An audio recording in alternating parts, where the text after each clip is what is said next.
Los discípulos de Tzeentch han logrado mucho en las sombras de la civilización. Prosperan la duplicidad y la ilusión, en la desorientación y el artificio. Luchar contra ellos es luchar contra la magia pura, la astucia insidiosa y el peor tipo de cambio.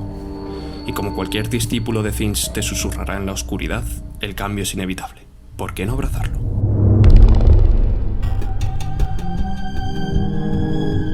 Muy buenas, soy Dani y vengo a presentaros el trasfondo de Tzeentch, de los discípulos de Tzeentch, mejor dicho. Entonces, por partes, ¿quién es Tzeentch? Bueno, Tzeentch es uno de los dioses del caos, ¿vale? Es el dios de la magia, de la transformación, del destino, de la suerte, ¿vale? A menudo se le conoce con el nombre del gran conspirador, del arquitecto del destino o el que cambia las cosas. Muy bien, entonces, ¿qué pinta Tzeentch? Bueno, Tzeentch es un dios que no es como los otros, ¿vale? No es como Khorne o como Nurgle o como Slanesh, sino que Tzeentch es como que prefiere ganar mediante artimañas, mediante engaños, prefiere el juego sucio, básicamente. Valora más la astucia frente a la fuerza o la manipulación frente a la violencia, y esto cumple un papel fundamental en el conocido como Gran Juego. ¿Qué es el Gran Juego? Bueno, los dioses del caos tienen una relación un poco extraña entre ellos, ¿vale? Porque no es que se odien, pero tampoco se aman precisamente. Es como que compiten entre ellos por ver quién es el más poderoso, y esto afecta en gran medida a los reinos mortales. Si tienen que aliarse por una causa mayor, lo hacen sin problemas, pero siempre que lo hacen, pues cada uno intenta salir mejor parado que el resto. Pero bueno, quitando eso, todo dios del caos tiene un opuesto. ¿Y cuál es el opuesto en el caso de Tzeentch? Bueno, pues Nurgle. Nurgle es el dios de las plagas, de las pestilencias. ¿Y por qué es su opuesto? Bueno, bastante sencillo. Mientras que Tzeentch defiende valores como una esperanza ambiciosa, demandas de cambio, entresijos de la realidad, el destino planeado, etc., Nurgle se conforma con una resignación, acepta la realidad y básicamente se queda con lo mundano y lo básico. Entonces tenemos un caso de que es la evolución de Tzeentch frente al estancamiento de Nurgle. Mientras que Tzeentch tiene planes muy complejos, de hecho nadie sabe muy bien qué es lo que pretende, cuál es su objetivo. Los planes de Tzeentch se basan en predecir a los contrarios, en manipular la realidad, etc. Un constante cambio. Y por otro lado, Nurgle opta por una destrucción indiscriminada y despreocupada. Si puede plantar unas semillas en los reinos mortales que germinen y causen plagas ahí de manera descontrolada, pues mejor para él. Entonces, siempre que tiene la oportunidad se enfrentan, pues porque son la antítesis uno del otro. No es como con los otros dioses, que más o menos pues están ahí y ya está, sino que en este caso estos dos se odian a muerte. Y esto lleva a cabo que haya batallas en el propio reino del caos, guerras en los reinos mortales, etc. Algunos casos que demuestran este enfrentamiento odioso entre ellos, pues por ejemplo, Tzeentch, al otro lado del gran caldero de Nurgle, el Changeling ayudó a los Blue Scribes a robar 7 volúmenes de curas para las enfermedades más potentes de Nurgle. Esto evidentemente a Nurgle no le sentó bien. Y por ejemplo, Nurgle provocó la noche de los ojos cataractados. ¿Qué es esto? Bueno, pues propagó una plaga por el territorio de Tzeentch, de manera que los demonios de Tzeentch se quedaron ciegos y en parte hasta afectó al propio Tzeentch. Bueno, como digo, una rivalidad poco sana. Ahora, entrando en la historia de Age of Sigmar, tiempo atrás los reinos mortales estaban separados del reino del caos, y entonces los dioses oscuros no tenían acceso a los mismos.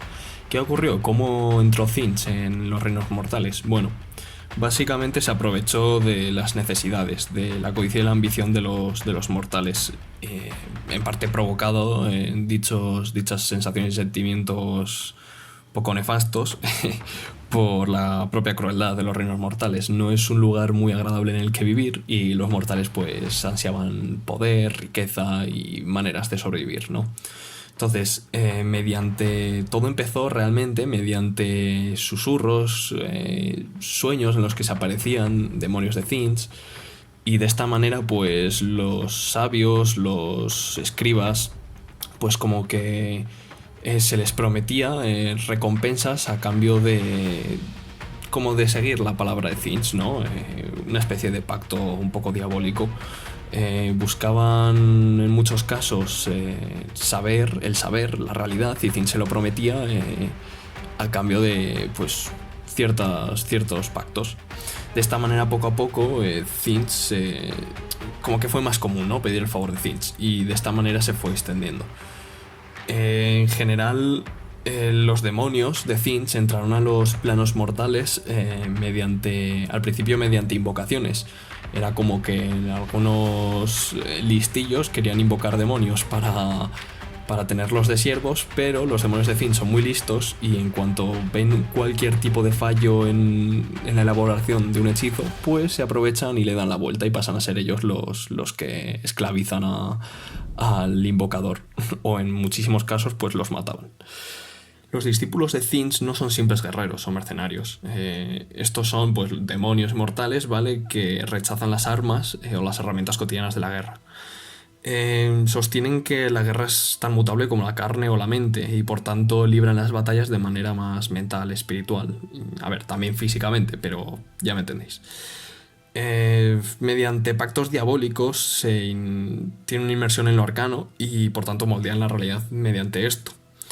Los sabios buscan en el pasado y el futuro secretos que les ha prometido Tzeentch, y de esta manera tenemos un ejército bastante misterioso.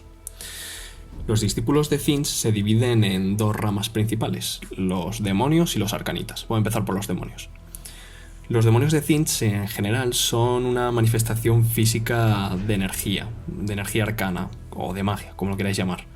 Están bendecidos con la inteligencia y la magia de su propio dios, y como demonios que son, no necesitan pues alimentarse ni descansar, y como tal tampoco mueren, sino que en vez de morir son enviados de vuelta al reino del caos, donde deben ser reformados, lo cual es un proceso bastante largo y doloroso.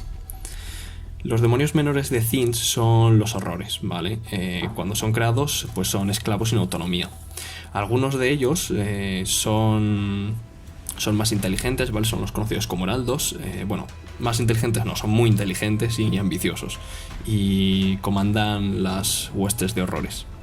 Otros tipos de demonios son los screamers, que son una especie de mantarrayas voladoras, o los flamers, que son unos seres bastante difíciles de definir, ¿vale?, que lanzan llamas disformes por todos lados. Sin embargo, los demonios más poderosos son sin ninguna duda los señores de la transformación. Comandan las legiones de demonios y siguen las órdenes del propio Tzeentch. Tzeentch manda sus huestes de demonios fascinado y observando cómo engañan, cómo manipulan, incluso entre ellos mismos, para conseguir recompensas, y todo debido a su avaricia. Pues los observa fascinado, ¿no? Básicamente los manda a cumplir sus objetivos, vaya. Bien, entonces, ¿cómo se dividen los ejércitos de demonios? Bueno, generalmente se dividen en asambleas, ¿vale?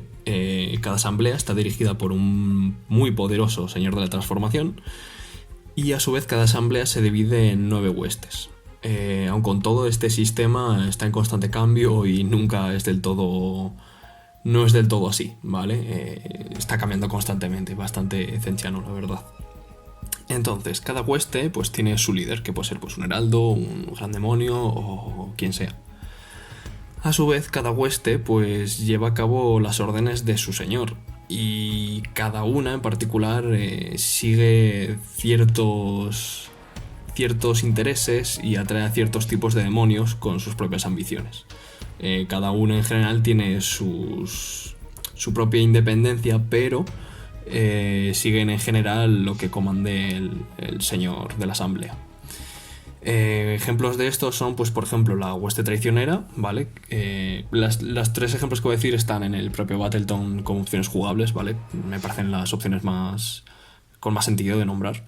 La primera es la hueste traicionera, que generalmente usan el engaño como herramienta principal. La eterna conflagración, que básicamente invocan a cientos de flamers y usan el fuego espiritual como arma principal. y la Hueste Arcanum, que son los más poderosos mágicamente hablando, y con lo cual provocan que atraigan a bandadas de Screamers, ¿vale? Porque los Screamers se atraen mucho por las fuentes de magia. Entonces ahora pasamos a los Arcanites. Los Arcanites se dividen en sociedades secretas, bajo la organización de cultos, y dichos cultos pues suelen estar dentro de las propias ciudades, o en claros de bosque, en lugares mágicos, etc. Todo para servir a Zens. Los cultos en sí atacan cuando llega el momento desde dentro. O sea, no es un ejército como tal que vaya en batallones y arrase ciudades, sino que están dentro de las propias ciudades y usan el subterfugio para atacar desde dentro. Desaparecen generalmente una vez la batalla termina y vuelven a sus disfraces, los que tienen una vida cotidiana. Pues está en la ciudad y que el carnicero mismo sea un cultista de Zins, ¿no? Entonces, mediante la manipulación, provocan peleas políticas, alianzas que convienen a su señor, etc. Básicamente la lían parda dentro de las ciudades y ya, ¿sabes? Entonces, estos cultistas además suelen dedicarse a hacer rituales de invocación para atraer a los demonios a los reinos mortales, y en general sirven a Zins de todas las formas, ya sea buscando artefactos, lugares mágicos desconocidos, etc. Los cultos además van creciendo poco a poco. Generalmente engañan a avariciosos o bueno, gente de ese palo, con promesas y pues acaban dentro del culto de forma irremediable. Bueno, y entonces, ¿los cultos arcanites quiénes lo forman? Bueno, los secuaces que forman estos cultos son principalmente los Caireg Acolytes, ¿vale? Son una especie de esbirros que están dentro de la sociedad, camuflados, y cuando llega la hora de la verdad pues salen, ¿no? Son capaces de lanzar proyectiles mágicos, etc. Luego están los Thangoors, que son una especie de mitad hombre, mitad cabra, pájaro, es un poco raro, que van en manadas y son más brutales en general, son más bestias. Dentro de los Thangoors están los Thangoor Enlightened y los Skyfires, que estos son como una especie de Thangoors de mayor rango, para que me entendáis. Y estos son los que compondrían las filas principales, ¿no? Luego están los dirigentes, que serían los Magisters, los Thangoor Samans, los Fate Masters, los Gaunt Summoners, los Curselings y los Aurith Thaumaturges. ¿Cómo está organizado un culto? Bueno, un culto suele estar organizado de 3 a 9 aquelarres, y cada uno de estos aquelarres pues está formado por 3 sectas. Un culto arcanite suele estar dirigido por una cábala, o sea, un círculo de hechiceros, una cábala arcanite, ¿vale? Se les llama, que en estos los comprenden los Magisters, los Thangoor Samans o los Fate Masters. Además pueden contar con la presencia se le llama honroso invitado, que son los Gaunt Summoners. Solo existen 9 Gaunt Summoners, son hechiceros muy poderosos, ¿vale?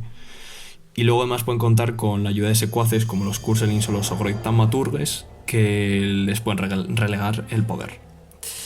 Generalmente esta estructura es así, pero está en cambio constante y no siempre es del todo de esta manera, vaya. Entonces, de esta manera tenemos los cultos que salen en el propio Battletome y son ejemplos de este tipo de estructura. Estos cultos pues podríamos decir que son el culto de la forma transitoria, los cuales pues defienden más una evolución continua, un cambio constante en los cuerpos de los individuos que lo componen, y no se sabe muy bien la forma de los propios integrantes. Luego está el culto pirófano, que es un culto de obsesos por el fuego brujo, y básicamente, además esto se refleja muy bien en las reglas, son muy de lanzar fuegos como proyectiles, etc. Y luego está el gremio de invocadores, que básicamente su intención es conseguir 9 señores de la transformación a su servicio, y de esta manera pues lo suelen invocar y estas cosas. Y bueno, Con esto habríamos terminado. Más o menos creo que ha quedado claro la organización de los propios discípulos de Finch y de cuál es su trasfondo general. No tengo nada más que decir, así que un saludo y nos vemos en la próxima. Adiós.